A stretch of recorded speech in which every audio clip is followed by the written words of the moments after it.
Régulièrement dans ce journal, on vous met en garde contre plusieurs arnaques. Aujourd'hui, celle au permis de conduire. Imaginez un malfaiteur qui vend sur Internet des numéros de documents perdus ou volés et vous vous retrouvez à devoir payer les contraventions d'un autre. Certaines situations virent au cauchemar. Voyez le témoignage d'un homme victime d'une telle usurpation d'identité. Il se voit réclamer 51 000 € de PV. Marius Gatou, Léopold Haudebert et Élodie Delevoye. Il n'a son permis que depuis quelques années. Il ne possède pas de voiture à son nom et dit n'avoir jamais commis d'infraction routière. Pourtant, en juin dernier, en rentrant chez lui après un séjour à l'étranger, cet automobiliste trouve plus de 200 amendes dans sa boîte aux lettres. Ça, c'est la somme totale que je dois. Plus de 51 000 €, exactement. Une somme qu'il ne s'explique pas. Ça m'a choqué. Je ne suis pas en France. Comment je peux recevoir des amendes d'un véhicule que j'ai même pas et que je connais pas? Dans la foulée, il se voit retirer son permis et saisir une partie de son salaire. Bah, tout a changé. On a envoyé mes enfants en vacances, ils n'ont pas pu partir à cause de ça.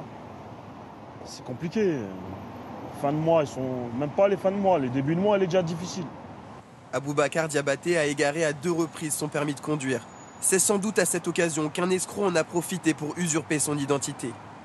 Le voleur offre ses services à des délinquants routiers qui le payent pour se débarrasser de leurs contraventions. Sur Internet, l'escroc attribue ses amendes à un permis volé et donc à une victime innocente. Pour cela, il lui suffit de se connecter sur le site de traitement automatisé des infractions. Une manipulation trop simple à effectuer selon l'avocat de la victime. Il serait nécessaire que le centre de contrôle automatisé émette des critères supplémentaires lors des désignations, savoir notamment quel est le lien qui lie la personne désignée de la personne titulaire du permis de conduire.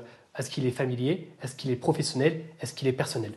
Chaque année, ce sont plus de 200 000 personnes qui sont victimes d'une usurpation d'identité. Le meilleur moyen, c'est d'aller déposer plainte et de contacter les associations France Victimes pour avoir toutes les informations d'un point de vue juridique, un soutien psychologique et un accompagnement dans toutes les démarches. Pour l'heure, Aboubacar Diabaté doit toujours 51 000 € d'amende. Il attend une audience début décembre qui devrait le reconnaître comme victime d'une arnaque.